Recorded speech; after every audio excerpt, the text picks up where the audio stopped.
Hey, it's Mark Goodman. And I'm Alan Light. On today's podcast, Record Store Day founder Carrie Colleton is joining us to discuss the April 20th RSD special releases. Plus, we'll talk live with our audience, the Sound Up Pod Squad, and find out who still listens to vinyl. And some updates from the Beatles universe. Oh, good. Sound Up with Mark Goodman and Alan Light, the only music podcast that matters.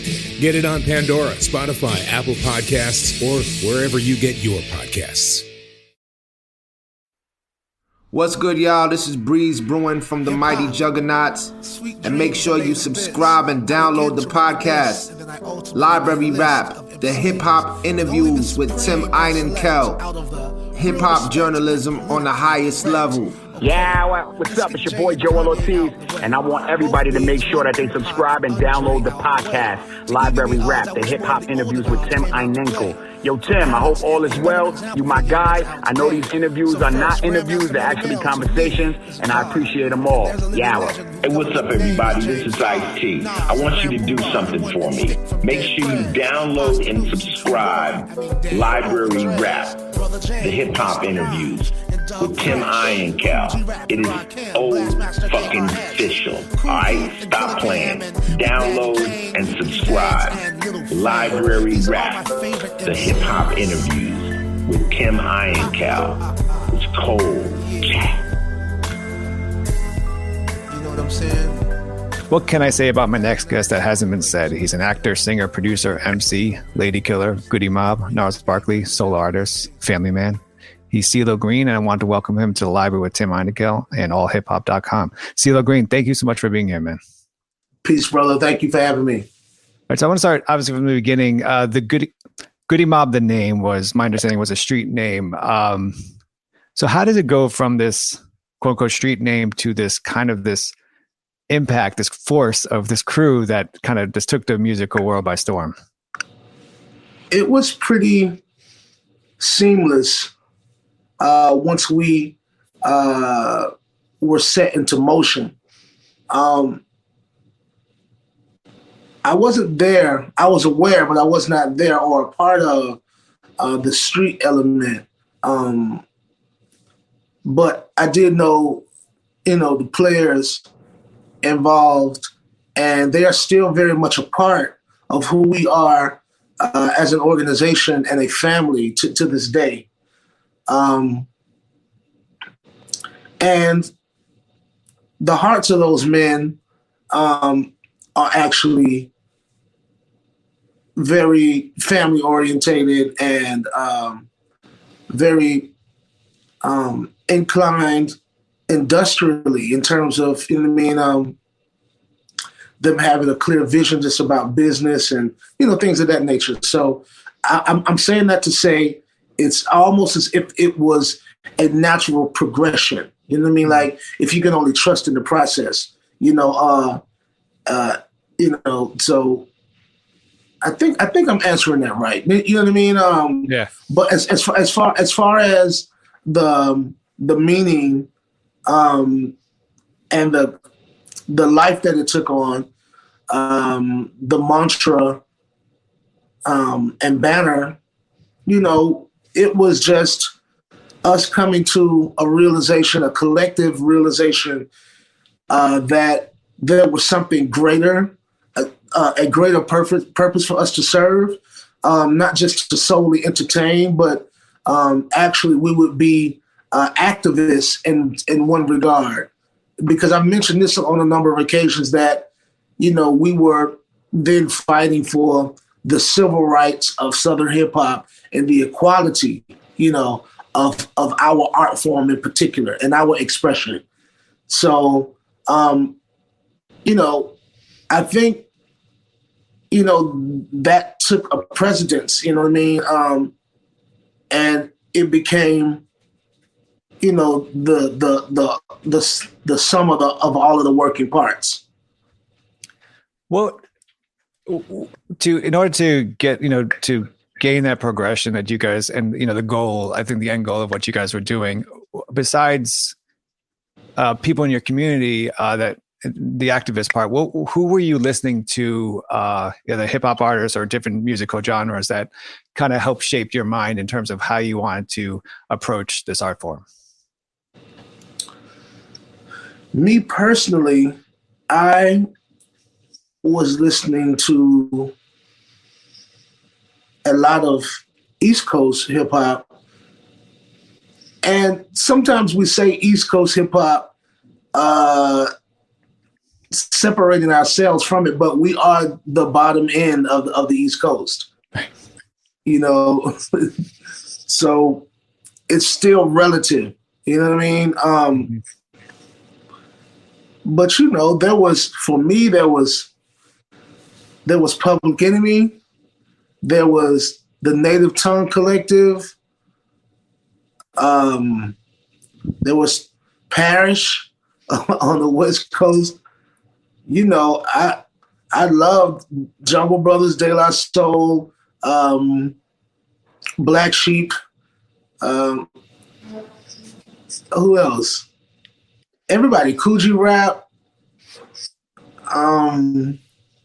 Because I think Road to the Riches was like Road to the Riches and Ill Street Blues, and you know what I mean. So okay. don't give me the talking about hip hop, man. I'll end up rambling on here. I wanted when Goodie Mob's album dropped in '95, the debut album, Soul Food, and you kind of mentioned about Southern hip hop and Northeastern hip hop and Northwestern hip hop and the obstacles that were going at the time. Can you kind of talk about what were the obstacles that kind of Southern hip hop had to fight through to kind of gain quote unquote acceptance from the rest of the hip hop community? Well, you know, there was just this, you know, systematic, discriminative kind of, you know, that dilemma, that roadblock was there. And it was just, at the time, or prior to Outkast and Goodie Mob and Dungeon Family, Atlanta did not necessarily have an identity, which means it could not necessarily be identified with, considered as, categorized as, you know, because let's say, for example, Jermaine Dupri's, his approach to gain entry was to emulate somewhat a lot of what was going on bi-coastal wise. You know, the Brat and Criss Cross were hybrids of other things that were, you know, prevalent in the marketplace. Snoop Dogg, you know, Naughty by Nature, you know what I mean? So, and then you had Arrested Development. They were unique, and you know, they were more or less, they were relative to like something like Native Tongue would do. Mm-hmm. So, but it didn't represent the whole of Atlanta, nor did Criss Cross, nor did Brat, because she wasn't originally from Atlanta anyway. But I love her. She's remained a really good friend of ours, you know, all of these years. But that's really what it was. I believe that some of it was systematic and some of it was circumstantial. Mm-hmm. And I'm basically trying to be clear and concise when I say that. So it just took us a moment to be able to be distinguishable with a definitive sound, you know? Mm-hmm. And when Organized Noise and Outkast joined forces and we became a collective, that fortunates came about. We were able to carve out a niche that was all our own, something very unique and original, but embraced, you know, by the entire city and supported by the city. That first track off of Soul Food Free is I think all first tracks are usually like those, the table setter, right, for what we could expect for the album. But also, if you look at it now, because you know you're 25 years in, it's a table setter for your career. What was the decision process in terms of starting out the album with that track, but also kind of now looking at your career, how is that a table setter for what you've done so far? Free was initially a full-length song that we ultimately decided to condense down into just the intro, but it was just enough. It's just enough of the song. Mm-hmm. And, you know, everybody was bringing their own ideas to the table, sharing them. But we all ultimately trusted Organized Noise's executive production, meaning their opinion and their edit. So I brought Free as a full song. They decided that it served us better as an intro, and I embraced that. You know what I mean? I trusted them. You know what I'm saying? Mm-hmm. And that's how that came about. On the track Thought Process, you spit, it would be nice to have more, but I kind of like being poor. At least I know what my friends are. And when I heard that lyric, and you hear it, when you hear it and you hear it today, all I could think of is the conversation Allen Iverson had on Chris Rock's show when they asked him, when he used to bring his friends from the neighborhood to games, and Chris Rock asked him, like, why you keep doing this? And he's like, well, I know these people. These are the people I trust throughout. Since you've obviously gained riches, have there been obstacles or hesitancy that you've experienced so far in your life, and kind of trust stuff that you wish you didn't have to experience? I think if you first of all, you would want your drive and ambition and actual talent to take you that far, to where you get to a point that it even proposes that problem to you. You know what I mean? Like, so in theory, it's a welcomed problem, up until that point, until it actually becomes a problem. Right. So, but I didn't really experience a lot of that energy because my realness, my rearing, and resilience, I repel it, in some regard. You know what I mean? Like, the energy, it didn't stick with me. You know what I mean? Like, not so much in comparison to some of the other stories that I've heard, and examples that I've seen. I've always had a small circle of people, and I've always kind of gone about my path and my artistic journey and path. That's just my relationship with my maker. You know what I mean? So it's like I'm the Highlander as far as that kind of stuff is concerned. So, when I left the nest, to pursue my solo career, it didn't require a lot of people. And so you have to think about it like this. Goody Mob, like, we didn't really have, there was a stillness, there was a seriousness around us, that we omitted, as an aura. You know what I mean? Like, it was our conversation. It was the narrative associated with us. Like, obviously, and apparent in the music, you could hear it, you could feel it. You knew what we were about. So to go on and do solo stuff, I can't. So that was like a covering, what I mean, and a almost like a force field, that covered us by the faith and by the diligence. You know what I mean? So, it's covered me my entire life, to be totally honest. You know what I mean? But with success, sometimes it can be isolating. You know what I mean? Like, more so. It can be alienating more so than it puts you in a mix. It just depends on what your personality is. That's just never been my motivation. You know, I've always wanted to do something special, something significant, you know, for the sake of contributing to culture.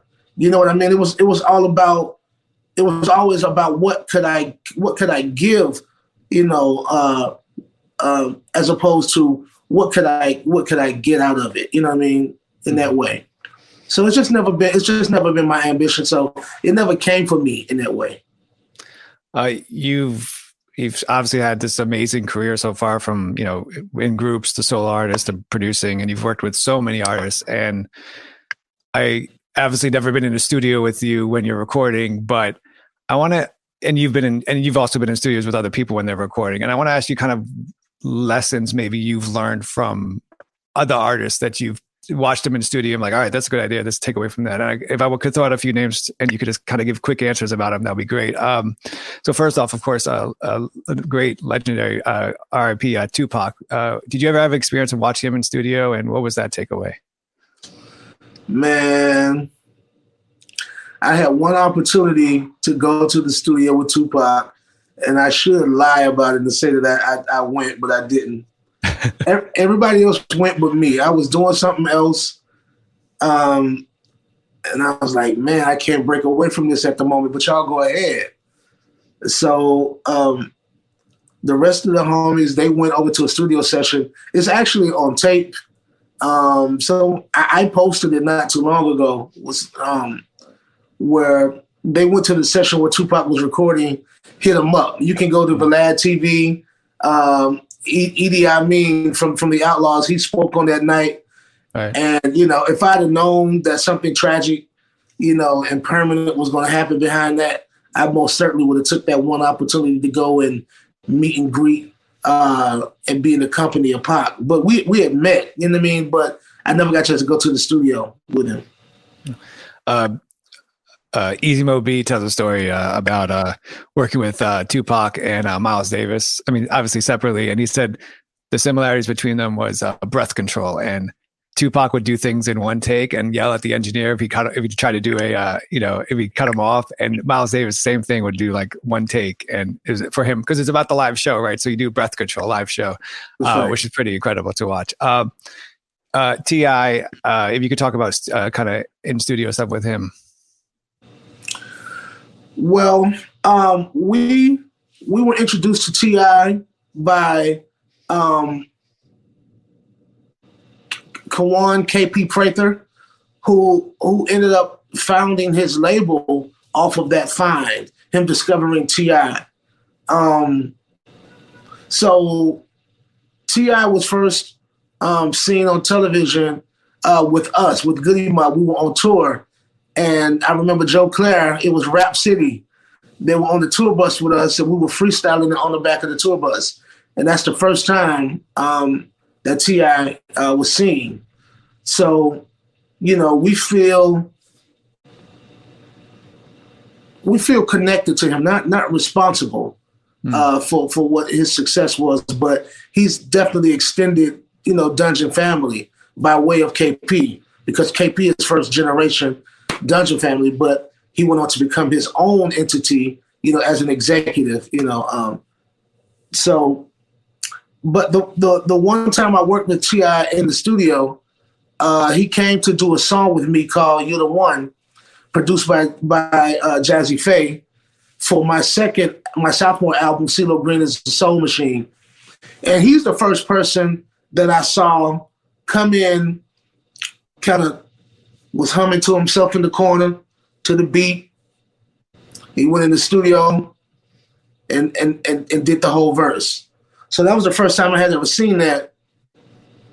And it matched with his energy and his cool arrogance. He wasn't too arrogant, I mean, like, but you know, he's always been a confident dude, you know what I mean? So he was definitely confident in his ability.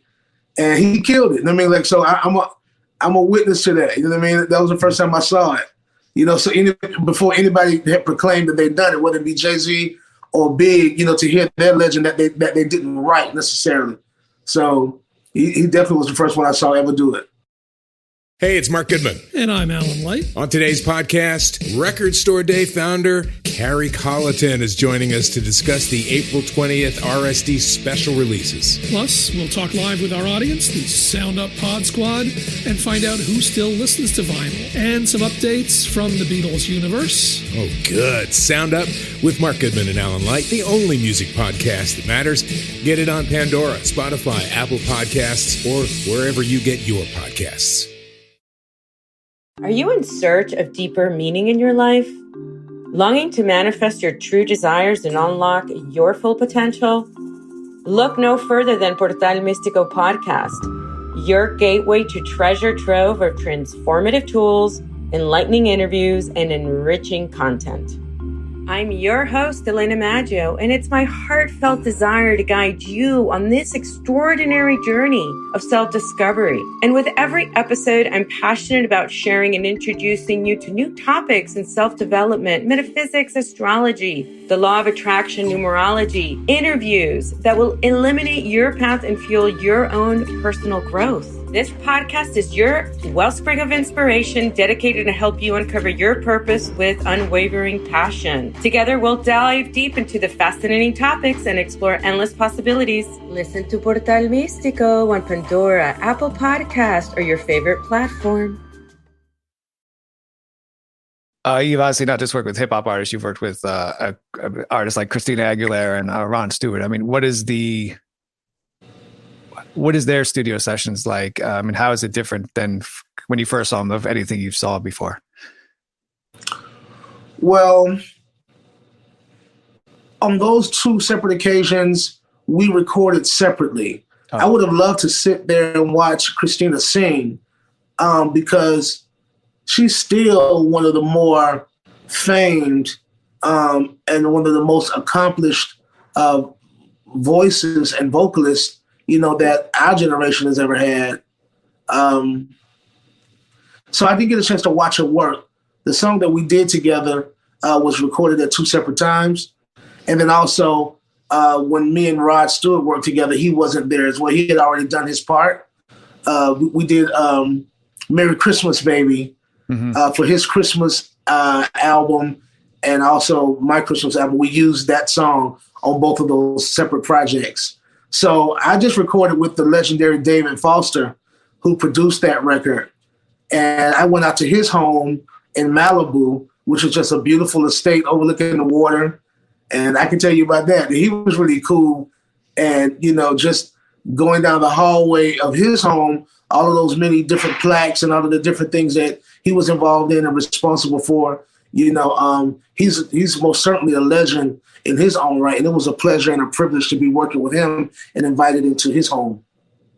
What do you look for when you're working with a producer? I mean, or when you're working with an engineer, what are you hoping they're going to, push out of you that, maybe a past producer has not pushed out of you yet?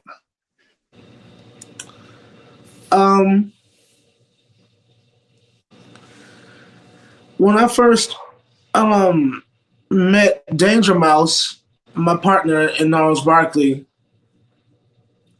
we went into the studio and he said to me, I'm obviously a fan of yours. He said, I like what you do for the greater part. Like I said. So it makes me laugh to think about it because we had just met each other. And he's just very matter of fact, and I can respect that. I can appreciate it. He said, I like, the greater part of what you do. You know what I mean? Basically saying I don't like everything you do, but for the most part, I like what you do. Then he said, but one thing I noticed about you and your work, there's this really positive connotation, thematically that runs throughout, almost everything that you do. Mm-hmm. And he said, so I figure that someone who wants to do that much good has probably more than likely done an equal amount of bad. He said, and that's what I want to hear. I said, okay. Because he was right in some regard. And I mean, like my whole career has been about redemption. So ultimately they were redemption songs, trying to give some goodness, in exchange for mercy, because I had not always been the best version of myself. I want to turn to this kind of the sound, or the Southern sound. I mean, you obviously represent that with and with the soul that your music brings. Like, I think I went through a phase of not enjoying Northeast hip hop as much and going down South because I felt that Northeast hip hop might have lost their soul in a way. Yeah. What is it about the Southern hip hop creative community that kind of epitomizes the soul that comes through the music?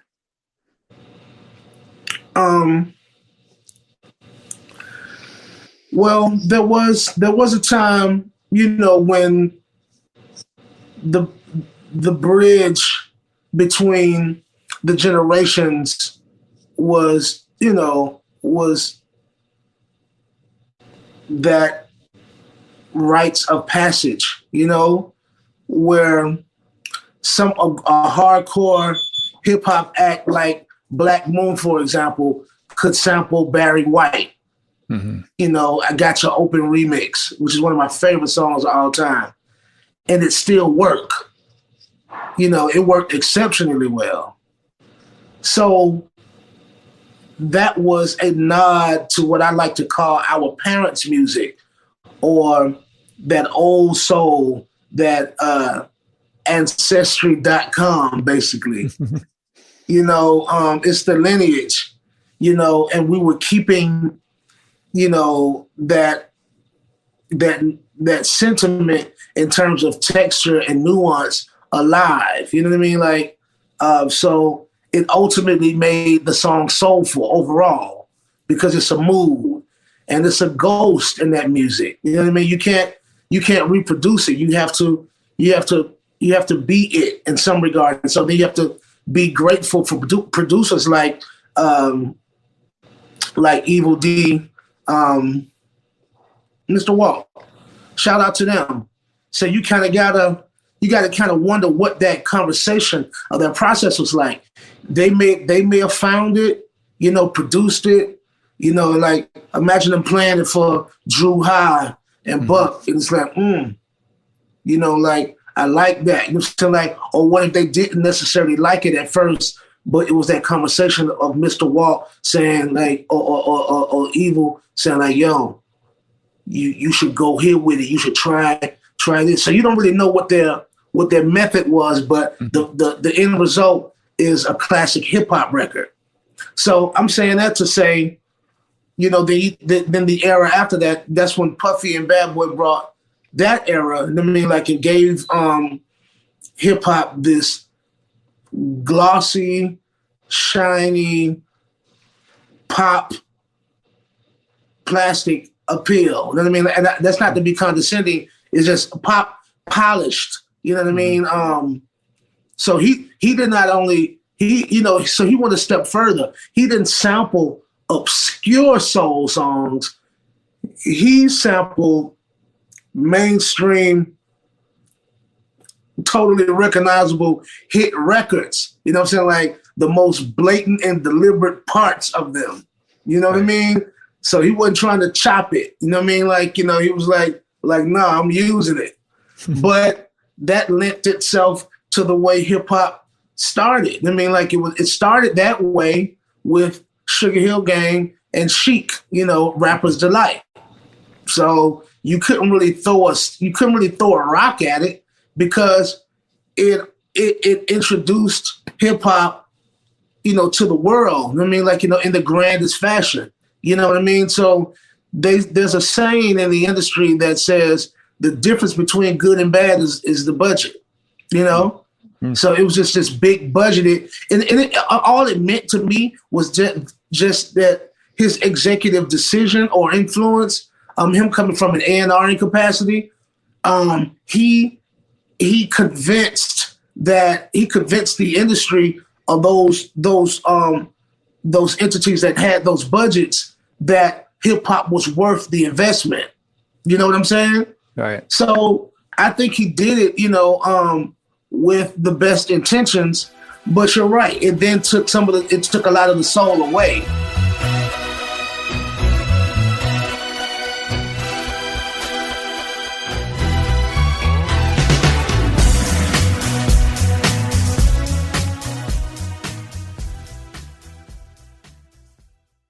Hey, it's Mark Goodman. And I'm Alan Light. On today's podcast, Record Store Day founder Carrie Colleton is joining us to discuss the April 20th RSD special releases. Plus, we'll talk live with our audience, the Sound Up Pod Squad, and find out who still listens to vinyl, and some updates from the Beatles universe. Oh, good. Sound Up with Mark Goodman and Alan Light, the only music podcast that matters.